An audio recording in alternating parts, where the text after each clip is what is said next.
இந்த நாளிலும் நான் உங்களோடு கூட பகிர்ந்து கொள்ளும்படியான தேவனுடைய வார்த்தை ஏசாயா தீர்க்கதரிசியின் புஸ்தகம் 42 அதிகாரம் 16 வசனத்தில் சொல்லப்பட்டிருக்கிறது. ஏசாயா 42:16 சொல்லப்பட்டிருக்கிறது, குருடரை அவர்கள் அறியாத வழியிலே நடத்தி அவர்களுக்கு தெரியாத பாதையில் அவர்களை அழைத்து கொண்டு வந்து அவர்களுக்கு முன்பாக இருளை வெளிச்சமும் கோணலை செவ்வையுமாக்குவேன். இந்த காரியங்களை நான் அவர்களுக்கு செய்து அவர்களை கைவிடாதிருப்பேன். அல்லேலூயா. ஆண்டவராக இயேசு கிறிஸ்துவின் நாமத்தினாலே உங்களை நான் வாழ்த்துகிறேன். கர்த்தருடைய ஆசீர்வாதம் உங்கள் வாழ்க்கையிலே, உங்கள் குடும்பத்திலே, உங்கள் பிள்ளைகளோட வாழ்க்கையிலே என்னாலும் இருந்து உங்களை வழி நடத்துவதாக. இந்த நாளிலே கர்த்தர் நமக்கு சொல்லக்கூடிய காரியம், குருடரை அவர்கள் அறியாத வழியிலே நடத்துகிற தேவன். அவர்களுக்கு தெரியாத பாதையிலே அவர்களை அழைத்து கொண்டு வந்து அவர்களுக்கு முன்பாக இருளை வெளிச்சமும் கோணலை செவ்வையும் ஆக்குவேன். இந்த காரியங்களை நான் அவர்களுக்கு செய்து அவர்களை கைவிடாதிருப்பேன் என்று சொல்லி கர்த்தர் நம்மை பலப்படுத்துகிறவராய் இருக்கிறார். எப்பவுமே நம்ம ஒரு புதிய ஆண்டுக்குள்ளே பிரவேசிக்க போகிறோம், அல்லது ஒரு புதிய இடத்துக்கு போகிறோம், ஒரு புதிய வேலைக்கு போக போறோம் அப்படின்ன உடனே அங்க எப்படி இருக்குமோ, அங்க சூழ்நிலை எப்படி இருக்குமோ, நம்ம சுற்றி இருக்கிற மக்கள் எப்படிப்பட்டவர்களாம் இருப்பாங்களோ, அல்லது என்னென்ன காரியங்களை நான் எதிர்கொள்ள வேண்டி இருக்குமோ, என்னென்ன காரியங்களை நான் சந்திக்க வேண்டி இருக்குமோ என்று சொல்லக்கூடிய காரியம், அப்படிப்பட்ட ஒரு பயம் நமக்குள்ளே எப்பொழுதும் போராடக்கூடிய ஒரு காரியமா இருக்கும். ஆனா இங்க கர்த்தர் சொல்லக்கூடிய காரியம், நான் நடத்துவேன். அல்லேலூயா. நான் நடத்துவேன் என்று சொல்லி தேவன் நம்மை பலப்படுத்துகிறவராய் இருக்கிறார். ஒரு ரட்சிக்கப்பட்ட விசுவாசியோட வாழ்க்கை எப்படிப்பட்டது என்று சொன்னால், அவனுடைய வாழ்க்கை உலக கண்கள் குருடாக்கப்பட்ட ஒரு வாழ்க்கை தான் அவனுடைய வாழ்க்கையா இருக்க வேண்டும். அவனுடைய மனக்கண்கள் திறக்கப்பட்ட ஒரு வாழ்க்கையை தான் தேவன் விரும்புகிறார். உலக கண்கள் நம்மளுக்கு பார்த்து கொண்டே இருக்கும் என்று சொன்னால், அது உலகத்தை பார்த்துக்கிட்டே இருக்கும். ஐயோ, இவங்க இருக்காங்களே, அவங்க இருக்காங்களே, அவங்க அப்படிப்பட்டவங்களாச்சே, இவங்க இப்படிப்பட்டவங்களாச்சே, இவங்க நமக்கு இந்த காரியத்தை செய்ய விட மாட்டாங்களே, அப்படியெல்லாம் நம்முடைய இருதயத்தை திசை திருப்பக்கூடிய காரியங்களாய் அந்த காரியம் நமக்குள்ளே பயத்தையும் அவிசுவாசத்தையும் உண்டு பண்ணி கொண்டிருக்கும். ஆனால் என்றைக்கு ஒரு மனிதன் என் வாழ்க்கையில நான் கர்த்தருக்கு சொந்தம், என் வாழ்க்கையை நான் கர்த்தருக்கு ஒப்பு கொடுத்து விட்டேன் என்று சொல்லக்கூடிய அந்த வழிநடத்துதலுக்குள்ளாய் ஒப்பு கொடுக்கிறானோ, அந்த மனிதனுடைய வாழ்க்கையானது மனக்கண்கள் திறக்கப்பட்ட ஒரு வாழ்க்கையாய், இருதயத்தின் உள்ளான கண்கள் திறக்கப்பட்ட ஒரு வாழ்க்கையுமாய் என்னுடைய வாழ்க்கை மாறும்படிக்கு தேவன் கிருபை செய்கிறவராய் இருக்கிறார். நம்ம உலக கண்களாலே பார்த்து கொண்டிருக்கிறோம் என்று சொன்னால் ஒரு நாளும் நம்ம ஜெயம் பெறவே முடியாது. இருதயத்தின் மனக்கண்களாலே பார்க்கக்கூடிய ஜனங்களாய் காணப்படணும். மனக்கண்களாய் பார்க்கிறது என்னவென்று சொன்னால், விசுவாசம் தான் அந்த மனக்கண். ஆண்டவர் எனக்கு இந்த காரியத்தை செய்து கொடுப்பார். அல்லேலூயா. கர்த்தர் என்னை கைவிட மாட்டார். நிச்சயமாய் நான் தோற்று போக மாட்டேன். நிச்சயமாய் நான் ஜெயம் பெறுவேன். அவர் எனக்கு துணை நின்று என் காரியங்களை நடப்பிப்பார். அவர் என்னை வழி நடத்துவார் என்று சொல்லக்கூடிய அந்த விசுவாசம் தான் அந்த மனக்கண். அது நம்முடைய வாழ்க்கையில திறக்கப்பட்டால் தான் நம்முடைய வாழ்க்கையில ஜெயம் பெற்றவர்களாய் வாழ்ந்திருக்க முடியும். இல்லை என்று சொன்னால் நம்முடைய வாழ்க்கையில இந்த பயம் என்று சொல்லக்கூடிய காரியம் அநேக ஆசீர்வாதங்களை கெடுத்து விடும், நம்மை கர்த்தரை விட்டு தூரமாக்கி விடும். அல்லேலூயா. வேதத்திலே சொல்லப்பட்டிருக்கிறது, பிரசங்கியின் புஸ்தகம் 11 அதிகாரம் 5 வசனத்திலே சொல்லப்பட்டிருக்கிறது. பிரசங்கி 11 அதிகாரம் 5 வசனத்திலே சொல்லப்பட்டிருக்கிறது, ஆவியின் வழி இன்னதென்றும் கற்பவதியின் வயிற்றில் எலும்புகள் உருவாகும் விதம் இன்னதென்றும் நீ அறியாது இருக்கிறது போலவே எல்லாவற்றையும் செய்கிற தேவனுடைய செயல்களை நீ அறியாய். கர்த்தர் எனக்கு இதை கொடுப்பாரா, அதை கொடுப்பாரா, இது நடக்குமா, அது நடக்குமா, அதை பத்தி கவலையே கிடையாது. கர்த்தர் நன்மையானதை தருவார். அல்லேலூயா. அவர் எதை செஞ்சாலும் எனக்கு நன்மைதான். ஒரு காரியத்தை தேவன் எனக்கு தடுத்து நிறுத்துகிறார்னா, ஆண்டவரே உமக்கு ஸ்தோத்திரம். ஒரு வழி அடைஞ்சா கர்த்தர் 7 வழியை திறக்கிறவரா இருக்கிறார். அல்லேலூயா. எனவே நம்முடைய வாழ்க்கையில நெருக்கங்கள் வரும்போது, போராட்டங்கள் வரும்போது அதை பார்த்து சோர்ந்து போகாதபடி ஆண்டவர் என்னை நடத்துவா. அல்லேலூயா. அதுதான் நம்முடைய வாழ்க்கையில நமக்கு என்ன காரியம் நடந்து கொண்டிருக்கிறது, என்ன நடக்க போகிறது, அதை பத்தி நமக்கு கவலையே வேண்டாம். என்ன சூழ்நிலை நம்ம சந்திக்க போகிறோம், எதை நடக்க போகுது, ஆண்டவருடைய சமூகத்தில் ஒப்பு கொடுத்துட்டு, ஆண்டவரே நீர் என்னை நடத்துமப்பா என்று சொல்லி நாம் ஜெபிக்கிற ஜனங்களாய் காணப்படும் போது அதை குறித்து தேவ சமூகத்தில் சொல்லி, ஆண்டவரே என்னையும் என் குடும்பத்தை நடத்தும், என் பிள்ளைகளை நடத்தும், எதிர்கால மக்களை ஆசீர்வதிக்கப்படட்டும், என் பிள்ளைகளோட எதிர்காலம் உடைய நாமத்தினாலே ஆசீர்வதிக்கப்படட்டும், நீர் என் காரியங்களை வாய்க்க பண்ணும் ஆண்டவரே என்று சொல்லி கர்த்தர் சொல்லுகிறபடி நாம் நடக்க ஒப்பு கொடுக்கும் போது கர்த்தர் நிச்சயமாய் நம்முடைய வாழ்க்கையில நன்மைகளை கட்டளையிட்டு நடத்த உண்மையுள்ளவராக இருக்கிறார். அல்லேலூயா. இந்த உலக பிரகாரமான கண்கள் என்னைக்குமே நம்முடைய வாழ்க்கையில அவிசுவாசத்தையும் பயத்தையும் கர்த்தரை விட்டு தூரமாக்கக்கூடிய செயல்களை தான் உண்டாக்கி கொண்டிருக்கும். ஆனா விசுவாச கண்கள், அந்த மன கண்கள் நமக்கு திறக்கப்பட்டாதான் நம்முடைய வாழ்க்கையில ஜெயமாய் கர்த்தரோடு நம்முடைய ஓட்டத்தை ஓட முடியும். எனவே கர்த்தர் நம்மோடு வாழ வேண்டும், நாம் கர்த்தரோடு வாழ வேண்டும் என்று சொன்னால், ஆண்டவரே என் மன கண்களை திறந்தரலாம். அல்லேலூயா. ஆண்டவரே என் விசுவாச வாழ்க்கையை பலப்படுத்தும். ஆண்டவரே நான் நீர் பார்க்கிற விதமாய் நான் பார்க்க எனக்கு உதவி செய்யும். நான் பார்க்கிற விதமா இல்ல, நீர் என்ன காரியத்தை பார்க்கிறீரோ அந்த பார்க்கிற விதமாய் நான் பார்க்க உதவி செய்யும். வேதத்துல சொல்லப்பட்டிருக்கிறது, அங்கே அந்த தேவனுடைய ஆலயத்தில் ஊழியம் செய்யக்கூடிய அந்த மனிதனுடைய எவிருடைய மகள் எல்லாரும் சொல்றாங்க மரித்து போயிட்டா அப்படின்னு சொல்றாங்க. ஆனா கர்த்தர் சொல்றா மரித்து போலப்பா, நித்திரையா இருக்கிறா. எல்லாரும் சொன்ன she is dead. No, she is sleeping. அதுதான் தேவனுடைய விசுவாசம். கர்த்தர் மனுஷனாக இந்த உலகத்திலே அவர் வாழ்ந்து கொண்டிருக்கும் போது, மனுஷகுமாரனாய் வாழ்ந்து கொண்டிருக்கும் போது அவருடைய விசுவாசம் என்னன்னா, இந்த மகளை பிசாசு இவருடைய வாழ்க்கையை விட்டு ஜீவனை எடுத்து விட முடியாது. அல்லேலூயா. கர்த்தருக்குள்ளாய் இவருடைய ஜீவன் இருக்கிறது. எல்லாரும் சொல்றாங்க அவ மரித்து போயாச்சு, முடிஞ்சு போச்சு கதை, போதகரை நீ வருத்தப்படுத்த வேண்டாம். ஆனா இயேசு கிறிஸ்து சொல்லக்கூடிய காரியம், அவன் நித்திரையா இருக்காப்பா. அதை கேட்டு மற்றவங்களாம் சிரிச்சாங்க. அங்க இருக்கிற ஜனங்கள், அது சொந்த குடும்பத்தின் ஜனங்கள், அக்கம் பக்கத்துல இருக்க ஜனங்கள், அந்த தேசத்துல வாழ்ந்து கொண்டிருந்த ஜனங்கள், அதெல்லாம் கேட்டு இவர் என்னையா சொல்றாரு அப்படின்னு சொல்லி சிரிச்சாங்க. ஆனா கர்த்தர் எழுந்திருன்னு சொன்ன உடனே அவருடைய ஜீவன் அவளுக்குள்ளாய் திரும்ப வந்தது. அல்லேலூயா. அவ மரித்து போனது உண்மைதான், ஆனா கர்த்தருடைய பார்வையில அவ மரித்து போகவில்லை. நம்முடைய வாழ்க்கையில கூட சில நெருக்கங்கள் வந்தோன்னா அவ்வளவுதான், எல்லாம் முடிஞ்சு போச்சு, இனி ஒன்றும் பண்ண முடியாது, இனி இதுல எந்த காரியத்தை செய்கிறதுக்கு இல்லை என்று சொல்லக்கூடிய காரியத்துல நம்ம காணப்படுவோம். ஆனா கர்த்தர் சொல்லக்கூடிய காரியம் இல்லை, அது தொடர்ந்து நடக்கும். அல்லேலூயா. அது தொடர்ந்து கர்த்தர் அந்த காரியத்துல என்ன வழி வைத்திருக்கிறாரோ அந்த வழியில கர்த்தர் நிச்சயமா நடத்துவார். அந்த காரியத்துல நிச்சயமா நம்ம ஆச்சரியமாய் நடத்துவார். நிச்சயமா இந்த காரியத்துல நமக்கு மகிமை உண்டாகும்படியான காரியத்தை செய்து நம்முடைய துக்கம் நீங்கி சந்தோஷமாய் வாழ்ந்திருக்கக்கூடிய கிருபைகளை கர்த்தர் கொடுத்து நம்மை ஆசிர்வதிக்க உண்மையுள்ளவராய் இருக்கிறார். வேதத்துல சொல்லப்பட்டிருக்கிறது, 2 ராஜாக்கள் 6ஆம் அதிகாரத்திலே 15ஆம் வசனத்திலே சொல்லப்பட்டிருக்கிறது. 2 ராஜாக்கள் 6ஆம் அதிகாரம் 15ஆம் வசனத்திலே அங்கே சொல்லப்பட்டிருக்கிறது, சீரியர்கள் அங்கே எலிசாவுக்கு விரோதமாய் வந்து அங்கே எலிசாவின் வீட்டை சுற்றிலும் அங்கே பாளையம் இறங்கி இருக்கிறார்கள். எலிசாவை பிடிச்சிட்டு போயிடணும், எலிசாவுக்கு விரோதமா ஏதாவது தீங்கு செய்து விடணும் அப்படின்னு சொல்லக்கூடிய காரியத்துல அவர்கள் அங்கே பாளையம் இறங்கி இருக்கிறாங்க. அதிகாலையில எலிசாவுடைய வேலைக்காரன் எழும்பி கதவு திறந்து பார்த்தா ஒரே இராணுவம், ஒரே படை வீரர்கள் அங்க இங்க சுத்தி எல்லாம் நடந்துகிட்டு இருக்கிறாங்க. அவனுக்குள்ள மிகுந்த ஒரு பயம் உண்டாக்கி விட்டது. ஐயோ, நம்ம சுற்றிலும் இப்படி எதிரிகள் சுற்றி விட்டார்கள், என்ன செய்ய போறோன்னு தெரியலையே, ஆண்டவனே என்ன செய்ய போறோன்னு தெரியலையே, இப்படி நெருக்கப்பட்டிருக்கோமே அப்படின்னு சொல்லக்கூடிய காரியத்தை அவன் மிகுந்த பயத்தோடு அங்கலாய்ப்போடும் வந்து எலிசாவின் இடத்துல சொல்லக்கூடிய காரியத்தை குறித்து அங்க சொல்லப்பட்டிருக்கு. எலிசா அதை பத்தி கவலைப்படலை. ஆண்டவரே உன்னுடைய மன கண்களை திறந்துடலாம், இவன் குருடனா இருக்கிறான் ஆண்டவரே, இவன் கண்ணை திறங்க ஆண்டவரே என்று சொல்லி கர்த்தருடைய சமூகத்தை நோக்கி கூப்பிடுகிறான். அந்த கண்கள் திறக்கப்பட்ட பிறகுதான் அவனுடைய வாழ்க்கையில பார்க்கக்கூடிய காரியம், அங்கே அக்கினிமயமான ரதங்கள் எலிசாவை சுற்றி இருக்கிறது. அல்லேலூயா. அவனுடைய வீட்டை சுற்றிலும் எலிசாவை சுற்றிலும் அக்கினிமயமான ரதங்கள் அங்கே நின்று கொண்டிருக்கிறதை அப்பொழுதுதான் அவன் பார்க்க முடிகிறது. நமக்கு விரோதமா இருக்கக்கூடிய மக்களை பார்க்கும்போது நமக்குள்ள ஒரே பயம், ஐயோ நமக்கு வேலையில இவங்களால் நெருக்கம் வந்துருமே, நம்ம தொழில இவங்களால் நெருக்கம் வந்துருமே, அல்லது நம்முடைய பிள்ளைகளுடைய வாழ்க்கையில இவங்களால் நெருக்கம் வந்துருமே, என்ன செய்ய போறோன்னு தெரியலையே.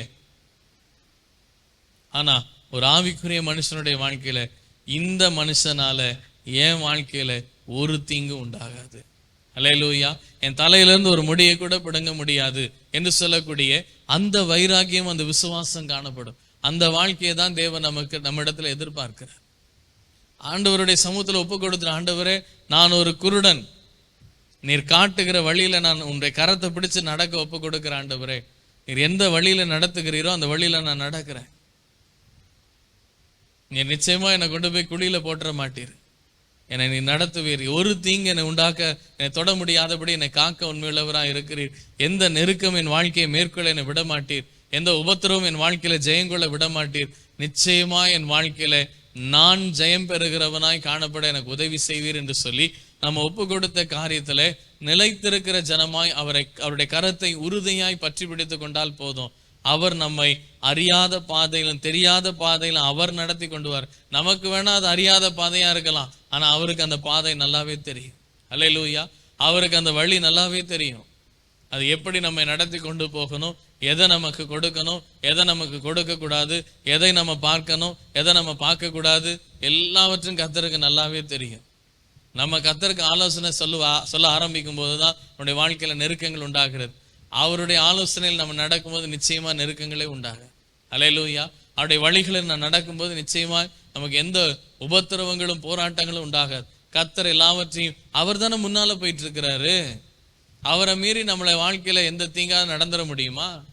அவர் முன்னால நடக்கிறதுக்கு ஒப்பு கொடுக்கணும். இதுதான் நம்ம நிறைய பேர் செய்யறது கிடையாது. நானே நடக்கிறேன் ஆண்டவரே, நீங்க ஏன் கஷ்டப்படுறீங்க, நீங்க கொஞ்ச நேரம் உட்காந்து ரெஸ்ட் எடுங்க, நானே நடக்கிறேன். அப்படி நடக்கும்போது தான் நம்ம பள்ளம் எது மேடு எது அப்படின்னு சொல்லி தெரியாதபடிக்கு இருட்டுல நடந்து போய் எங்கேயாவது விழுந்து அடிபட்டு, ஆண்டவரே அப்படியே போனேன், அப்படியே வலிக்கிட்டே போயிடுச்சு, அப்படியே எல்லாம் அடிபட்டு இன்னைக்கு கை காலெல்லாம் செராச்சு போயிருக்கு, எப்படியாவது கொஞ்சம் காப்பாத்திருங்க ஆண்டவரே அப்படின்னு சொல்லி இடிலாம் பட்டு அப்புறமா கர்த்தருடைய சமூகத்தை திரும்ப வந்து ஆண்டவரே எனக்கு ஒரு வழியை தரங்கன்னு சொல்லி நம்ம கேட்டுக்கொண்டு இருக்கிறோம். தேவன் அப்படிப்பட்ட காயப்பட்ட நிலைகளை தேவன் நம்முடைய வாழ்க்கையில் அனுமதிக்கவே மாட்டார். அல்லேலூயா. வேற யாரும் நம்மை காயப்படுத்த விடவே மாட்டார். என்னைக்கு அவருடைய கரத்தை நம்ம விட்டு விட்டு நம்ம வழியில நடக்க ஆரம்பிக்கிறோமோ அன்னைக்கு தான் நம்முடைய வாழ்க்கையில காயங்கள் சேதங்கள் எல்லாம். அது வரைக்கும் ஒருவனும் நம்முடைய வாழ்க்கையில நம்மளை தொடவே முடியாது, நம்மளை அசைக்க கூட முடியாது. அல்லேலூயா. ஏன்னா அவர் நமக்கு முன்னால போயிட்டு இருக்கிறாரு.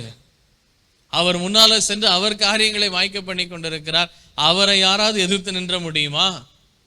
அவருடைய நடைகளை யாராவது தடுத்து விட முடியுமா? அவருடைய வழிகளில் யாராவது இடையூறை உண்டு பண்ண முடியுமா? அன்றைக்கு அவர் நடத்தி செல்லுகிற பாதையில தடையாய் நின்று கொண்டிருந்த செங்கடலை பிளந்து 2ஆய் பிளக்க பண்ணி அதில் கடந்து வர பண்ணினார். அதை பின்தொடர்ந்து வந்து கொண்டிருந்த பார்வோனுடைய சகல சேனைகளும் நிர்மூலமாகி போகும்படியான காரியத்தை செய்தார். அப்படிப்பட்ட தேவனை நாம் ஆராதிக்கிறோம். அப்படிப்பட்ட தேவனிடத்துல நம்முடைய வாழ்க்கையை ஒப்பு கொடுத்திருக்கிறோம். அப்படி இருக்கும்போது எந்த பார்வோனாவது நமக்கு விரோதமா எழும்பி செயல்பட முடியுமா? நாம கர்த்தர் செயல்படுகிறதுக்கு இடம் கொடுக்கணும். அவர் முன்னால நடக்கிறதுக்கு அவருடைய கரத்தை பற்றி பிடித்து கொண்டு அவருக்கு பின்னால நடக்கிறதுக்கு நம்ம ஒப்பு கொடுக்கணும். அப்பொழுதுதான் நம்முடைய வாழ்க்கையில ஜெயம் பெற்றவர்களாய் நம்ம வாழ முடியும். இல்லை என்று சொன்னால் நெருக்கங்களும் போராட்டங்களும், அன்றைக்கு அந்த எலிசாவுடைய வேலைக்காரன் பார்த்து பயந்தது போலதான், ஐயோ எல்லாம் முடிஞ்சு போச்சு, இனி ஒண்ணுமே பண்ண முடியாது, புது வருஷமும் இப்படிதான் இருக்க போகுது, புது வருஷமும் இதே நெருக்கம் தான், இல்லை இதை விட அதிகமான நெருக்கத்தை தான் நான் சந்திக்க போறேன் அப்படின்னு சொல்லக்கூடிய அந்த விசுவாசத்துல நம்ம காணப்படும். நான் கர்த்தர்ட்ட ஒப்பு கொடுத்துட்டேன், கர்த்தர் பார்த்து கொள்வார். இந்த வேலை கர்த்தர் எனக்கு கொடுத்த வேலை, இந்த தொழில் கர்த்தர் எனக்கு கொடுத்த தொழில், இந்த ஊழியம் கர்த்தர் கொடுத்த ஊழியம், இதுல கர்த்தர் நிச்சயமா என்னை நடத்துவார். அல்லேலூயா. இந்த பிள்ளைகள் கர்த்தர் எனக்கு கொடுத்த ஈவு, இந்த பிள்ளைகளுடைய எதிர்காலம் நிச்சயமாய் கர்த்தரால் ஆசீர்வதிக்கப்படும். அந்த பிள்ளைகளுடைய நல் வாழ்க்கையை நிச்சயமா நான் காண்பேன். அல்லேலூயா. நம்முடைய வாழ்க்கையில் அதுதான் நமக்கு தேவையான ஒரு காரியம். நான் பாரு என் பிள்ளைய அது பண்ணிடுவேன், என் பிள்ளைக்கு நான் இதை செஞ்சிருவேன் பார் அப்படின்னு சொல்லி நாமளாம் செயல்படும் போதுதான் அது கோட்டை தாண்ட முடியாதபடி இன்னும் கூசிக்கிட்டே இருக்கும். எப்படியாவது தாண்டலாமான்னு சொல்லி. ஏன்னா அந்த பிள்ளைக்கும் கர்த்தருக்கு ஒப்பு கொடுக்கிற எண்ணம் கிடையாது, பெற்றோருக்கும் கர்த்தருக்கு ஒப்பு கொடுக்க எண்ணம் கிடையாது. ஜெயமும் கடந்து வராது. கர்த்தருடைய நாமத்தினாலே நாம் ஜெயம் பெற வேண்டும் என்று சொன்னார் கர்த்தருடைய கரத்தை பற்றி பிடித்துக் கொண்டு நீர் நடத்தும் ஆண்டவரே, நீர் காட்டுகிற பாதையில நான் நடக்க ஒப்பு கொடுக்கிறேன். அவர் நடத்தும் போது நிச்சயமா நம்ம தோற்று போகவே மாட்டோம். அல்லேலூயா. அவர் நடத்தும் போது நிச்சயமா நமக்கு தோல்விகள் வருகிறதே கிடையாது. ஜெயமாய் நிச்சயமாய் நம்மை நடத்துவார். நம்மை எந்த தீங்கும் துக்கப்படுத்த முடியாதபடிக்கு அதற்கு நம்மை விலக்கி வேலியடைத்து பாதுகாக்க உண்மையுள்ளவராக இருக்கிறார். அல்லேலூயா. எனவே கர்த்தர் நம்மை நடத்துகிற பாதையை நம்ம உணர்ந்து கொள்ள வேண்டும். பிசாசு நடத்துகிற பாதையை நம்ம உணர்ந்து கொள்ள வேண்டும். இந்த பாதை கர்த்தர் நடத்துகிறதா இல்ல பிசாசு நடத்துகிறதா அப்படின்றத நம்ம உணர்ந்து கொள்ளுகிறது ரொம்ப அவசியமான காரியம். அதனாலதான் கர்த்தர் சொல்லி வைத்திருக்கிறார், தெளிந்த புத்தி உள்ளவர்களாக இருங்கள். தெளிந்த புத்தியுள்ளவர்களாக இருங்கள். ஏன்னா மனுஷனை ரெண்டு விதமான காரியம் மனுஷனுடைய வாழ்க்கையில காணப்படும். கர்த்தரும் நடத்துவார், பிசாசும் நடத்தும். கர்த்தர் நடத்தி கொண்டு போய் மகிமையான காரியத்தை செய்வார், பிசாசு கொண்டு போய் குழியில தள்ளிடும். இதை சொல்ல வேண்டும் என்று சொன்னால், தெளிவாய் வேதத்தின் அடிப்படையிலே சொல்ல வேண்டும் என்று சொன்னால், ஆபிரகாமுடைய வாழ்க்கை குறித்து நமக்கு நன்றாய் தெரியும்.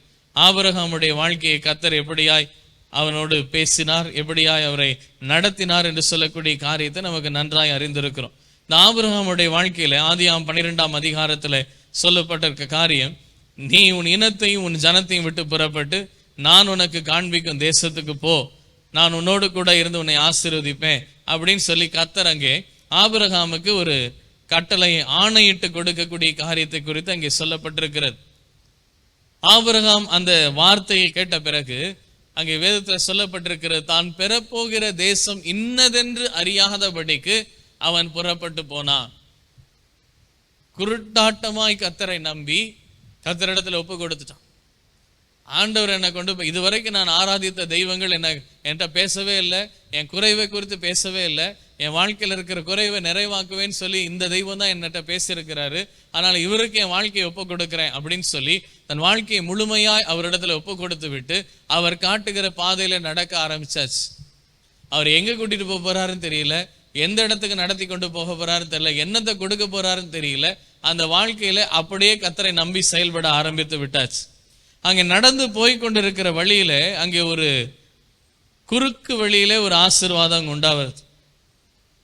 சோதோமின் ராஜா அங்கே வந்து ஆபிரகாம் இடத்துல சொல்லக்கூடிய காரியம், நீ ஜனங்களை என் இடத்துல கொடுத்து விடு, நான் பொண்ணு பொருள்லாம் உனக்கு தரேன், நீனு ஆசீர்வாதமா இருக்கலாம், நீ ஜனங்களை மாத்திரம் என்கிட்ட கொடுத்துரு, நிறைய ஜனங்கள்லாம் வச்சிருக்கிற, அடே அவங்களால என்னென்னமோ காரியத்தெல்லாம் அவங்களை கொண்டு நீ சாதித்து கொண்டு இருக்கிற, அதனால அதெல்லாம் என்கிட்ட கொடுத்துரு, நான் உனக்கு பொண்ணு பொருள் என்ன கேட்டாலும் நான் உனக்கு கொடுக்குறேன் அப்படின்றது போல அந்த சோதோமின் ராஜா அங்க வந்து பேசுகிறேன்.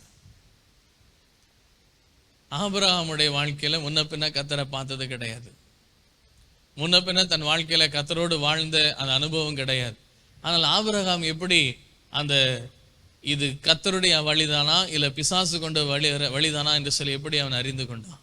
வேதத்துல சொல்லப்பட்டிருக்கிற காரியம், அதுவரைக்கும் அவன் வழிபாடு செய்த எந்த தெய்வமோ அவனுடைய வாழ்க்கையில் இருந்த குறைவை குறித்து அவனிடத்துல பேசவே இல்லை. அவனுடைய வாழ்க்கையில் இருந்த குறைவை குறித்து, அவனுடைய வாழ்க்கையில என்ன ஏக்கத்தோடு இருக்கிறான் என்று சொல்லக்கூடிய காரியத்தை குறித்து அவன்கிட்ட எந்த தெய்வமும் பேசல. இந்த சோதோமின் ராஜாவும் வருகிறான், அவனும் அந்த காரியத்தை பத்தி பேசவே இல்லை. ஆனா கர்த்தர் மாத்திரம்தான் அவன்கிட்ட பேசினார், உன்னை நான் பெருக பண்ணுவேன். அல்லேலூயா. உன்னை பெருக பண்ணுவேன் என்று சொன்ன ஒரே ஒரு தெய்வம் ஆண்டவராக இயேசு கிறிஸ்து. எனவே கர்த்தருக்கு தான் தெரியும், உள்ளிந்திரியங்களை அவர் சோதித்தறிகிற தேவன். நம்ம என்ன வேதனையோடு இருக்கிறோம், என்ன வழியில நாம காணப்பட்டு கொண்டிருக்கிறோம், எவ்வளவு வேதனையோடு நம்ம காணப்பட்டு கொண்டிருக்கிறோம், இருதயத்தின் வாஞ்சை என்ன, வேதனை என்ன என்று சொல்லக்கூடிய காரியத்தை அவர் டீப்பஸ்ட் சீக்ரெட் அல்லது டீப்பஸ்ட் வாண்ட் அது கர்த்தருக்கு மாத்திரம்தான் தெரியும், வேற யாருக்கும் தெரியாது. அல்லேலூயா.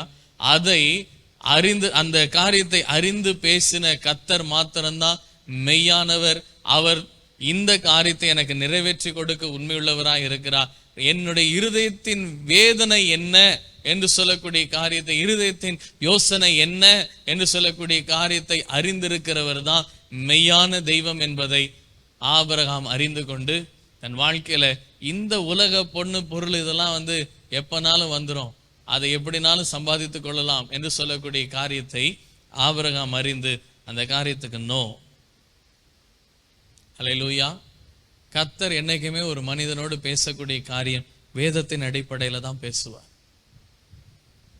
பிசாசு வேதத்தின் அடிப்படையில பேசவே மாட்டான். அவன் கர்த்தராக இயேசு கிறிஸ்து கிட்ட வசனத்தை கொண்டு அப்படியே தந்திரமா பேசினா, அந்த வசனத்தை வைத்து நம்ம விழ வைக்கிறதுக்காக பேசினா. ஆனா கர்த்தர் மாத்திரம்தான் சத்தியத்தின் அடிப்படையில பேசுகிற தேவன். அல்லேலூயா. அவர் காட்டுகிற வழியில தான் நம்ம நடக்கணும். கர்த்தர் அந்த ஆபிரகாமுக்கு வாக்கு பண்ணினார், நான் உன்னை பெருக பண்ணுவேன். என்னுடைய வாழ்க்கையில நானும் என் மனைவி மாத்திரம் தானே இருக்கிறோம், எங்களுக்கோ வயது சென்று நாங்கள் முதிர்ந்தவங்களா இருக்கிறோமே, எனக்கு ஒரு எதிர்காலம் கிடையாது, அவனுடைய எதிர்காலம் இல்லை என்று சொல்லக்கூடிய நிலைமையில காணப்பட்டு கொண்டிருந்தான். அந்த எதிர்காலம் இல்லையே என்று சொல்லக்கூடிய அந்த காரியம் அவனுடைய இருதயத்தை மிகவும் பாதித்த நிலைமையில காணப்பட்டு கொண்டிருந்தது. அங்கே கர்த்தருடைய சமூகத்தில் அவன் கேட்க, ஆண்டவரே உடைய அடியனுக்கு என்னத்தை தருவீர்? நானும் பிள்ளை இல்லாமல் இருக்கிறேனே. அதுதான் அவனுடைய இருதயத்தின் வேண்டுதல். அதை பிசாசால கண்டுபிடிக்கவே முடியல. பிசாசு நினைச்சுக்கிட்ட காரியம், இவன்கிட்ட காசு பணம்லாம் கொடுத்தா இவன் நம்மளாயிருவான், நம்ம மறுபடியும் பிடிச்சி கொண்டு வந்துடலாம், இவன் நம்மளாவே என்னைக்குமே இருப்பான் அப்படின்னு சொல்லி அவன் நினைச்சிட்டு இருந்தான். ஆனா ஆபிரகாமுடைய எண்ணம் அதுவல்ல. எனக்கு கர்த்தர் என்னுடைய இருதயத்தின் வேண்டுதலை நிறைவேற்ற வேண்டும். அல்லேலூயா. இருதயத்தின் வேண்டுதல்களை நிறைவேற்றுகிறவர் தான் ஆண்டவராகிய இயேசு கிறிஸ்து. அல்லேலூயா. என் நாவில் சொல் பிறவாததுக்கு முன்னே அந்த இருதயத்துல என்ன யோசனை ஓடிட்டு இருக்கு, இருதயத்துல என்ன காரியம் காணப்பட்டு கொண்டிருக்கிறது என்று சொல்லக்கூடிய காரியத்தை அறிந்து தன் வாழ்க்கையில அதுக்காய் செயல்பட ஆரம்பித்தான். அல்லேலூயா. அந்த வழிதான் கர்த்தர் காட்டுகிற வழி. மற்ற எந்த வழியா இருந்தாலும் என்னை கொண்டு போய் அது குழியில தள்ளிரும் என்று சொல்லக்கூடிய காரியத்தை உணர்ந்து பிசாசுக்கு நோ சொல்லிட்டு கர்த்தருக்கு எஸ் சொன்னா தன் வாழ்க்கையில ஜெயமாய் வாழ பண்ணினான். அல்லேலூயா. இங்க வேதத்துல சொல்லப்பட்டிருக்கிறது, ஆதியாகமம் 37ஆம் அதிகாரம் 9ஆம் வசனத்துல இங்கே சொல்லப்பட்டிருக்கிறது. யோசேப்பை குறித்து வேதத்துல சொல்லப்பட்டிருக்கிற காரியம், அவன் வேறொரு சொப்பனம் கண்டு தன் சகோதரரை நோக்கி, நான் இன்னும் ஒரு சொப்பனத்தை கண்டேன், சூரியனும் சந்திரனும் 11 நட்சத்திரங்களும் என்னை வணங்கினது என்றான். இதை அவன் தகப்பனுக்கும் அவன் சகோதரருக்கும் சொன்ன போது அவன் தகப்பன் அவனை பார்த்து, நீ கண்ட இந்த சொப்பனம் என்ன? நானும் உன் தாயாரும் உன் சகோதரரும் தரை மட்டும் குனிந்து உன்னை வணங்க வருவோமோ என்று அவனை கடிந்து கொண்டான் என்று சொல்லப்பட்டிருக்கு. கர்த்தர் ஒரு முறை அல்ல 2 முறை அந்த யோசேப்போடு பேசுகிறார். தரிசனங்களாலே பேசுகிற தேவன், சொப்பனங்களாலே பேசுகிற தேவன். உன்னுடைய வாழ்க்கையில இப்படியாக உன்னுடைய வாழ்க்கை ஆசீர்வதிக்கப்படும், இதுதான் உன்னுடைய வாழ்க்கையின் மேன்மையான காரியம், நீதான் உன் குடும்பத்துக்கு ஜீவரட்சனை செய்கிறவனாய் இருப்பாய் என்று சொல்லக்கூடிய காரியத்தை அவனுக்கு கர்த்தர் அறிவித்து விட்டார். அந்த யோசேப்புக்கு கர்த்தர் ஏற்கனவே அவனுக்குள்ளே அது ஒரு கிருபையை கொடுத்திருந்தார். என்ன கிருபை என்று சொன்னால், சொப்பனங்களை விவரித்து சொல்லக்கூடிய கிருபை. அந்த காரியத்தை விவரித்து சொல்லி, இது என்ன என்று சொல்லக்கூடிய காரியம், இது இப்படி இருந்தால் என்ன, இது என்ன காரியத்தை விளைவிக்கிறது என்று சொல்லக்கூடிய காரியத்தை சொல்லி அங்கே தேவன் அப்படிப்பட்ட ஒரு கிருபையை அவனுக்கு கொடுத்து வைத்தார். அதற்கு காரணம், அவன் கர்த்தரோடு நெருங்கி ஜீவிக்கிறவனாய் அந்த நாட்களிலே அவனுடைய சகோதரர் எல்லாம் பாவகரமான ஒரு வாழ்க்கையை வாழ்ந்து கொண்டிருக்கும் போது அதற்கு விலகி வாழுகிற ஒரு மனிதனாய், நான் கர்த்தருக்கு பிரியமாய் வாழ வேண்டும் என்று சொல்லக்கூடிய ஒரு வாழ்க்கையை வாழ ஒப்பு கொடுக்கிறவனாய் அவன் காணப்பட்டிருந்தான். அவனுடைய வாழ்க்கையில அதை குறித்து அறிந்திருந்ததினாலே அதற்கு பிறகு வந்த அந்த சொப்பனத்துக்கு பிறகு வந்த காரியங்கள் எல்லாம் நெருக்கங்களும் போராட்டங்களும் உபத்திரவங்களா இருந்தது. சொந்த தகப்பனும் சொந்த சகோதரர்களும் அவனை அதிகமாய் பகைத்தார்கள். அவனை கொன்று போடும்படியாய் கொண்டு போய் குழியிலே போட்டார்கள். ஆனால் அவனுடைய வாழ்க்கையில அவனுடைய டெஸ்டினேஷன் என்ன என்று சொல்லக்கூடிய காரியத்தை குறித்து இந்த யோசேப்பு அறிந்து வைத்திருந்தான். கர்த்தர் அந்த காரியத்தை அவனுக்கு விளங்க பண்ணியிருந்தார். அவனுடைய மன கண்களானது திறக்கப்பட்டிருந்தது. உலக பிரகாரமான கண்கள் எப்படிப்பட்டதானா, அவனை தகப்பன் கடிந்து கொண்டான். உலக பிரகாரமான கண்களிலே பார்க்கும்போது அவனுடைய சகோதரர்கள் அவனை பகைத்தார்கள். உலக பிரகாரமான கண்களிலே பார்க்கும்போது அவனை கொன்று போடும்படியாய் அவர்கள் எல்லாம் தீர்மானம் பண்ணினார்கள். உலக பிரகாரமான கண்களிலே பார்க்கும்போது அவனை கொண்டு போய் குழியிலே போட்டாங்க. அதுக்கு பிறகு அங்கிருந்து எடுத்து அவனை விற்று போட்டு விட்டார்கள். அவர்கள் அவனை கொண்டு போய் எகிப்து தேசத்திலே அங்கே போத்திபாரின் வீட்டிலே வீட்டு வேலைக்காரனாய் கொண்டு போய் விட்டு விட்டார்கள். ஆனால் யோசேப்புடைய மன கண்கள் திறக்கப்பட்டிருந்தது நிமித்தமாய் உலக பிரகாரமான பார்வையிலே அவன் ஒரு குருடனை போல, என்ன நடக்குது, என்ன சுத்திலும் என்ன நடந்துகிட்டு இருக்கு, அடுத்து என்ன நடக்க போகுது, அடுத்து என்ன பண்ண போறாங்க தெரியலையே என்று சொல்லக்கூடிய நிலைமை காணப்பட்டு கொண்டிருந்தாலும் யோசேப்புக்குள்ளா இருந்த அந்த விசுவாசம் என்னவென்று சொன்னார், என் தேவன் என்னை ஒரு நாளும் சத்துருக்கள் கையில ஒப்பு கொடுக்க மாட்டார். அல்லேலூயா. என் தேவன் எனக்கு வாக்கு பண்ணினதுல ஒரு நாளும் என் தேவன் தவற மாட்டார். அல்லேலூயா. இந்த காரியத்துல அவனுடைய விசுவாசமானது உறுதியாய் காணப்பட்டது. ஆபிரகாமுடைய வாழ்க்கையில குறுக்கு வழியில ஆசீர்வாதம் வருகிறது போல, அந்த ஆசீர்வாதம் வருகிறதற்காக ஒரு போராட்டம் எழுவினது போல இந்த யோசேப்புடைய வாழ்க்கையிலும் போராட்டம் எழுப்பினது. போத்திபாரின் வீட்டில அப்படிப்பட்ட ஒரு காரியம். அவனுடைய மனைவி நிமித்தமாக எழும்பினது. ஆனால் யோசேப்பு மன கண்கள் திறக்கப்பட்டவனாய் இருந்ததினாலே அதை சீ போ என்று சொல்லி உதறி தள்ளிவிட்டு தன் ஆடையை கூட பொருட்படுத்தாதபடி அங்கிருந்து ஓடி போனான்.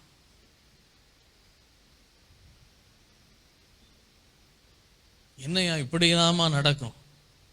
பிசாசு உங்களை விழ வைக்கிறதுக்காக என்னன்னாலும் செய்வான். பிசாசு உங்களை விழ வைக்கிறதுக்காக என்னன்னாலும் செய்வான்.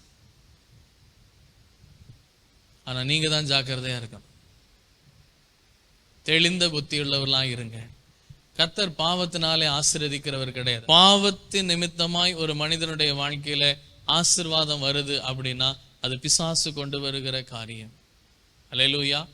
கர்த்தர் ஒரு நாளும் பாவத்தின் நிமித்தமாய், அநியாயத்தின் நிமித்தமாய், அக்கிரமத்தின் நிமித்தமாய், அசுத்தத்தின் நிமித்தமாய் ஆசீர்வாதத்தை கொடுக்கிறவர் அல்ல. அவர் பரிசுத்தர், பரிசுத்தர், பரிசுத்தர் என்று சொல்லி எப்பொழுதும் போற்றப்படுகிற தேவன். அல்லேலூயா. எனவே நம்ம என்ன வழியில நடந்து கொண்டிருக்கிறோம், பரிசுத்த தேவன் இப்படிப்பட்ட காரியத்தை செய்வாரா அப்படின்றத நம்ம ஆராய்ந்து பார்த்து விட்டோம் என்று சொன்னாலே நம்ம நடக்கிற வழி சரியா தவறா அப்படின்னு சொல்லி நம்ம நிதானித்து விடலாம். நான் எந்த பாதையில நடந்து கொண்டிருக்கிறேன், இது கர்த்தர் சொல்லுகிற வழிதானா, இது கர்த்தர் காட்டுகிற பாதை தானா என்று சொல்லக்கூடிய காரியத்தை நான் அதிலே நிதானித்து விட முடியும். உலக பிரகாரமா பார்க்கும்போது அதுக்கு சாத்தியக்கூறே இருக்காது, ஒண்ணுமே பண்ண முடியாது என்று சொல்லக்கூடிய காரியமா அது காணப்பட்டு கொண்டிருக்கும். ஆனா கர்த்தர் சொல்லுகிறபடி செயல்பட நம்ம ஒரு அடி எடுத்து வச்ச பிறகுதான், அங்கே யோர்தான்ல ஒரு எடுத்து பாதத்தை எடுத்து வச்ச பிறகுதான் யோர்தான் பின்னிட்டு திரும்புது. அல்லேலூயா. தேவன் நம்ம என்ன செய்ய சொல்லுகிறாரோ அதை செய்யணும். தேவன் எந்த காரியத்தை நம்ம நடத்துகிறாரோ அந்த பாதையில் நடத்தணும். ஆனா நடக்கும்போது ஜாக்கிரதையா நடக்கணும். இந்த வழியில பிசாசும் போராடுவான் என்று சொல்லக்கூடிய காரியத்துல ஜாக்கிரதையாய் விழித்திருந்து உங்க வாழ்க்கையில எந்த வழியில நடக்கிறேன்னு சொல்லி யோசித்து நடக்கும். ஆபிரகாமுடைய வழியில சோதோமின் ராஜா வந்தான். யோசேப்புடைய வாழ்க்கையில போத்திபாருடைய மனைவி வந்தது. ரெண்டு பேரும் அதை உதறி தள்ளிட்டு என் கர்த்தர் என்னை நடத்த உண்மையுள்ளவரா இருக்கிறாரு நடக்க ஆரம்பிச்சாங்க. கர்த்தர் உங்க வாழ்க்கையில மகிமையான காரியங்களை செய்து மகிழ பண்ணினார். அல்லேலூயா. இந்த யோசேப்புடைய வாழ்க்கையில போய் இதுக்கு பலன் கிடைச்சது சிறைச்சாலை தான். ஆனா சிறைச்சாலையில போய் இருந்தா கூட அங்கே கூடவே ஒருத்தர் இருந்தாரு, ஆண்டவராகிய இயேசு கிறிஸ்து. அல்லேலூயா. நான் உன்னை விட்டு விலகுவதும் இல்லை, உன்னை கைவிடுவதும் இல்லை. அதான் இங்க சொல்லப்பட்டிருக்கு, நான் அவர்களை நடத்தி கொண்டு போவேன், இந்த காரியங்களை நான் செய்து அவர்களை விட்டு நான் விலகாதிருப்பேன். குருடரை அவர்களை அறியாத வழியில நடத்தி அவர்களை தெரியாத பாதையில அவர்களை அழைத்து கொண்டு வந்து அவர்களுக்கு முன்பாக இருளை வெளிச்சமும் கோணலை செவ்வையுமாக்குவேன். இந்த காரியங்களை நான் அவர்களுக்கு செய்து அவர்களை கைவிடாதிருப்பேன். அல்லேலூயா. கர்த்தர் கைவிடவே மாட்டாரு. என்ன நெருக்கம் வந்தாலும், என்ன உபத்திரம் வந்தாலும், என்ன போராட்டம் வந்தாலும் கர்த்தர் கரம் பிடித்தது தான். அவர் விடவே மாட்டார். நாமளா விட்டுட்டு போனாதான் உண்டு, அவர் விட மாட்டார். அல்லேலூயா. நாமளா உதறி தள்ளிட்டு போனாதான் உண்டு. அவருடைய கரத்தை பற்றி பிடித்துக்கொள்ள ஒப்பு கொடுப்போம். ஏற்ற வேளை வந்தது. கர்த்தர் அங்க பார்வோனுக்கு தூக்கம் இல்லாம பண்ணினார். அந்த தூக்கத்தை மறுபடியும் வரவழைக்கிறதுக்காக அங்கே யோசேப்பு கொண்டு வரப்பட்டான். இதுதான் உன் தேசத்தில் நடக்க போகுது, இதுதான் நடக்கும், இதுக்காக ஆயத்தப்படணும், இப்படியெல்லாம் நீ செய்யணும் என்று சொல்லக்கூடிய காரியத்தை தேவன் அருளிய ஞானத்தின் நிமித்தமாய், மனக்கண்கள் திறக்கப்பட்ட அந்த யோசேப்பு சொன்னது நிமித்தமாய் அந்த எகிப்து அழிவுக்கு தப்புவிக்கப்பட்டது. அல்லேலூயா. கர்த்தர் என்ன காரியத்தை சொன்னாரோ அதையும் அங்கே நிறைவேற்றி கொடுத்தார். எப்படி நிறைவேற்றினார்? அவனுடைய சகோதரர்கள் வந்து ஆதியாகமம் 43 அதிகாரம் 26 வசனத்துல சொல்லப்பட்டிருக்கிறது, அவனுடைய சகோதரர்கள் வீட்டிற்கு வந்து அவனிடத்தில் தரை மட்டும் குனிந்து அவனை வணங்கினார்கள். அல்லேலூயா. சொன்னதை நிறைவேற்றுகிற தேவன் ஒரு நாளும் கைவிட மாட்டார். ஐயோ சிறைச்சாலையா அப்படின்னு பார்த்து பயந்து ஓடுகிறவர் அல்ல. ஐயோ செங்கடலா அப்படின்னு பார்த்து ஓடுகிறவர் அல்ல. எரிகோ கோட்டையா இதெல்லாம் உடைக்க முடியுமா அப்படின்னு பார்த்துட்டு ஓடுறவர் அல்ல. அதை தகர்த்து நொறுக்கி போட்டு தரைமட்டமாக்கி போட்டு அதன் மேல நம்ம ஏறி நடந்து போக முடியாத காரியத்தை கர்த்தர் செய்வார். அல்லேலூயா. எப்ப செய்வாரு? அவரை நீங்க முன்னால நடக்க விடணும், அவருடைய பாதையில நீங்க நடக்கணும். இங்கேயும் அங்கேயும் பார்க்காதபடி அவரை மாத்திரம் பார்த்து அவர் காட்டுகிற வழியில நீங்க ஒழுங்கா நடந்தால் கர்த்தர் நிச்சயமாய் என்ன வாக்கு பண்ணினாரோ அந்த வார்த்தையை அப்படியே நிறைவேற்றுவார். நீங்க நடக்க ஒப்பு கொடுங்க. ஆண்டவரை நீர் நடத்துங்க, நான் நடக்கிறேன். நம்ம கர்த்தருக்கு ஆலோசனை சொல்லவே தேவை கிடையாது, அவருக்கு தெரியும். ஏன்னா அவருக்கு நம்ம ஒப்பு கொடுத்துட்டோம். ஆண்டவரே, நான் ஜீவிப்பது நான் அல்ல, கிறிஸ்துவே என்னில் ஜீவிக்கிறாருன்னு சொல்லி ஒப்பு கொடுத்தாச்சு. அந்த ஒப்பு கொடுக்கிற காரியத்தில் நிலைத்திருக்க நீங்க செயல்படுங்க. அவருடைய பாதையில நடக்க ஒப்பு கொடுங்க. நிச்சயமாய் நீங்கள் சோர்ந்து போக தேவன் விடவே மாட்டார். அல்லேலூயா. நீங்க வெட்கப்பட்டு போக விட மாட்டார். நீங்க மற்றவர்களை கண்டு அல்லது மற்றவர்களாலே ஒடுக்கப்பட தேவன் விடவே மாட்டார். ஒரு வழி அடைஞ்சா தேவன் 7 வழியை திறக்க உண்மையுள்ளவராக இருக்கு. அல்லேலூயா. இந்த வழியை அடைக்கிறானா, நான் இந்த மனுஷனுக்காக இந்த வழியை உண்டு பண்ணினேன், இதை அடைக்கிறியா பாரு, இவனுக்கா நான் 7 வழியை திறப்பேன், நீ எந்த கதவை மூடுற பார்ப்போமே அப்படின்னு சொல்லி கர்த்தர் அதற்கு பிறகு செயல்பட ஆரம்பிப்பார். அல்லேலூயா. கர்த்தர் என்ன சொல்லுகிறாரோ அதன்படி செய்ய ஆரம்பிங்க. கர்த்தர் எதை செய்ய சொல்லுகிறாரோ அதை செய்யுங்க. எதை செய்யக்கூடாதுன்னு சொல்றாரோ அதோட அது எந்த காரியமா இருந்தாலும் அதுக்கு ஒரு முற்றுப்புள்ளி வச்சிரு. ஐயோ, இதை போய் செய்யக்கூடாதுன்னு சொல்றாரு, இதை போய் செய்ய வேண்டாம்னு சொல்றாரு. ஞாபகம் வைத்துக் கொள்ளுங்க, நீங்கள் ஒரு குருடனாய் கர்த்தருடைய கரத்துல உங்க கரத்தை ஒப்பு கொடுத்திருக்கிறீங்க. உங்களுக்கு முன்னால என்ன இருக்குன்னு உங்களுக்கு தெரியாது, ஆனா கர்த்தருக்கு மாத்திரம்தான் தெரியும்னு சொல்லி அதை மாத்திரம் நம்பி அதை மாத்திரம் நினைத்து உங்க வாழ்க்கையில ஒவ்வொரு நாளும் ஓட ஒப்பு கொடுங்க. ஒவ்வொரு நாளும் நீங்க ஜெயம் பெற்றவர்களாய் வாழ்ந்திருப்பீங்க. அல்லேலூயா. நம் யாவரும் எழுதுகிற தேவ சமூகத்தில் ஒப்பு கொடுப்போமா? ஆண்டவரே, நீர் என்னை நடத்தும். ஆண்டவரே, நீர் காட்டுகிற பாதையிலே நான் நடக்க ஒப்பு கொடுக்கிறேன். நீர் காட்டுகிற வழியிலே நான் நடக்க ஒப்பு கொடுக்கிறேன். ஆண்டவரே, நீர் என்ன சொல்லுகிறீரோ அதன்படியே நான் நடக்க ஒப்பு கொடுக்கிறேன். நீர் நிச்சயமா என்னை கொண்டு போய் குழியில தள்ள மாட்டீர். நீர் நிச்சயமா என்னை கொண்டு போய் பாழான நிலையில என்னை கொண்டு போய் விட்டுற மாட்டீர். அல்லது என் வாழ்க்கை எங்க ஆரம்பிச்சதோ அந்த இடத்திலேயே கொண்டு போய் என்னை விட்டுற மாட்டீர். ஆண்டவரே, நிச்சயமாய் என் வாழ்க்கையில நன்மை உண்டாக நீர் செய்கிற தேவன், என் வாழ்க்கையில மகிமை உண்டாக செய்கிற தேவன். என் வாழ்க்கையில ஒரு நாளும் நான் சோர்ந்து போக, ஒரு நாளும் நான் மற்றவர்களுக்கு முன்பாக தலை குனிந்து நின்று மற்றவர் என்னை பார்த்து பரியாசம் பண்ண நீர் ஒரு நாள் விட மாட்டீர். ஆண்டவரே, நீர் வாழ்க்கையில உம்முடைய கிருபையை கட்டளையிடும் அப்பா. நீர் என் வாழ்க்கையில உம்முடைய தயவை கட்டளையிடும். ஆண்டவரே, நீர் என் வாழ்க்கையில உம்முடைய ஆசீர்வாதங்களை நீர் கட்டளையிட்டு என்னை நீர் மகிழ்ச்சியாக்கும் அப்பா என்று சொல்லி தேவன் காட்டுகிற பாதையில நடக்க ஒப்பு கொடுப்போம். ஏன்னா கர்த்தர் ஒரு நாளும் அவருடைய பிள்ளைகள் சிறுமைப்பட்டு போக தேவன் விடவே மாட்டார். அவருடைய பிள்ளைகள் மற்றவர்களாலே பரிகசிக்கப்பட தேவன் ஒரு நாளும் விடவே மாட்டார். எனவே நம்ம கர்த்தரை 100க்கு 100 நம்பலாம். எங்கே யாயினும் சுவாமி, எங்கே யாயினும் சுவாமி, எங்கே ஆயினும் அங்கே இயேசுவே உம்மை அடியேன் பின் செல்வே. அங்கே இயேசுவே உம்மை அடியேன் பின் செல்வே. எங்கே ஆயினும் சுவாமி, எங்கே ஆயினும் சுவாமி, எங்கே ஆயினும்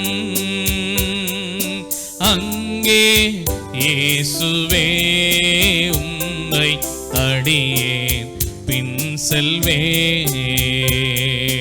அங்கே இயேசுவே உம்மை அடியேன் பின் செல்வே. எங்க கர்த்தரனை அழைத்து கொண்டு போனால், எதை செய்ய சொன்னாலும் அதை நான் அப்படியே செய்வேன். ஏன்னா கர்த்தருடைய கரத்துல என் கரத்தை ஒப்பு கொடுத்திருக்கிறேன். அவருக்குள்ளா என் ஜீவன் மறைந்திருக்கிறது. அவரை மீறி என் வாழ்க்கையில சத்துரு எந்த தீங்கையும் உண்டாக்கி விட முடியாது. என்னை நிச்சயமாய் மகிமையான காரியங்களை எனக்கு செய்வார். என்னுடைய வேலையில என்னை யாரும் உபத்திரப்படுத்திட முடியாது. என்னுடைய ஸ்தானத்திலிருந்து ஒருவனும் என்னை தள்ளிவிட முடியாது. சில நெருக்கங்கள் வந்தாலும் போராட்டங்கள் வந்தாலும் அவருக்கு ஒப்பு கொடுத்திருக்கிறேன்ல. அவர் கொடுத்த வேலையாச்சே, அவர் கொடுத்த தொழிலாச்சே, அவர் கொடுத்த குடும்பமாச்சே, அவர் கட்டி கொடுத்த வீடாச்சே, அவர் கட்டி கொடுத்த ஊழியமாச்சே. என்னை நிச்சயமா தேவன் மகிமையா தான் நடத்துவார். என்னை நிச்சயமா கர்த்தர் சிறுமைப்பட விடவே மாட்டார். என் வாழ்க்கையில நான் முட்களின் நடுவே நடந்து போகிற காரியமா இருந்தாலும் அதை தேவன் சீர்படுத்துகிறவராக இருக்கிறார். அவர் நடத்துவார். அவர் காட்டுகிற பாதையிலே நான் நடக்க ஒப்பு கொடுத்திருக்கிறேன். இந்த பாதையிலேயா போகணும்? ஆமா, இந்த பாதையில தான் போகணும். இதுல தான் தேவன் நடத்தி கொண்டு போறாரா? ஆமா ஆண்டவரே, நான் நடக்க ஒப்பு கொடுக்கிறேன். உம்முடைய சித்தத்தின்படி நான் நடக்க ஒப்பு கொடுக்கிறேன். என்னுடைய சித்தமே அல்ல ஆண்டவரே, உம்முடைய சித்தம் மாத்திரம் தான் என்னுடைய சித்தம். உம்முடைய வழிகள் மாத்திரம் தான் என்னுடைய வழிகள். உம்முடைய எண்ணங்கள் மாத்திரம் தான் என்னுடைய எண்ணங்கள். உம்முடைய யோசனைகள் மாத்திரம் தான் என்னுடைய யோசனைகள். உம்முடைய ஆலோசனைகள் மாத்திரம் தான் என்னுடைய ஆலோசனைகள். மனுஷன் கொடுக்கிற ஆலோசனையோ என் இருதயத்தில் தோணக்கூடிய எண்ணங்களோ எனக்கு ஒண்ணுமே வேண்டாம் ஆண்டவரே. நீர் காட்டுகிற பாதையில நடக்க ஒப்பு கொடுக்கிறேன். அவர் காட்டுகிற பாதையில நீங்க நடக்க ஒப்பு கொடுத்தா பயமே இல்லாம நடக்கலாம். அதுல முள்ளும் வராது, கல்லும் வராது, பள்ளமும் வராது, மேடும் வராது. கர்த்தர் உங்கள் வாழ்க்கையில இளைப்பாறுதல் உள்ள காலங்களை கொடுத்து மகிழ்ச்சியாக்க உண்மையுள்ளவராக இருக்கிறார். கர்த்தருடைய சமூகத்தில் ஒப்பு கொடுப்போம். இன்றும் உங்க வாழ்க்கையில நான் என் வழியில தான் நடப்பேன், என் இஷ்டத்தை தான் காரியத்தை செய்வேன், என்னுடைய சித்தத்தின்படியே தான் செய்வேன்னு சொல்லி நீங்க நின்றுட்டு இருந்தீங்கன்னா வாழ்க்கையில ஜெயம் பெற முடியாது. ஜெயம் பெற வேண்டும் என்று சொன்னா அதுக்கு ஒரே வழி இதுதான். யோசேப்புடைய வாழ்க்கையில யோசேப்பை கொண்டு போய் கர்த்தர் குழியில தள்ளல. யோசேப்பை அவங்க சகோதரர்லாம் கொல்லணும்னு நினைச்சாங்க, கர்த்தர் அவங்க கொல்ல விடல. அவனை குழியில போடணும்னு நினைச்சாங்க, கர்த்தர் குழியில இருந்து தூக்கி வெளியே எடுத்துட்டாரு. யோசேப்புடைய வாழ்க்கையில பிசாசு பாவத்துல அவனை விழ வைக்கணும்னு நினைச்சான். ஆனா கர்த்தர் அவனை கொண்டு போய் சிறைச்சாலையின் அதிகாரியாய் மாற்றி விட்டார். அந்த சிறைச்சாலையிலே அவனை வைக்கணும்னு சொல்லி பிசாசு நினைச்சுக்கிட்டே இருந்தான். கர்த்தர் கொண்டு போய் எகிப்தின் தேசத்தின் அதிகாரியாய் மாற்றி விட்டார். உங்க வாழ்க்கையை கர்த்தர் ஆச்சரியமாய் நடத்துகிற தேவன். பிசாசு தான் உங்க வாழ்க்கையை அற்பமாய் நடத்துவான். அந்த அற்பமான நிலையிலே வைத்திருக்கணும்னு நினைப்பான். அதுக்கு காரணம் நம்ம அவனுக்கு இடம் கொடுத்ததுனால.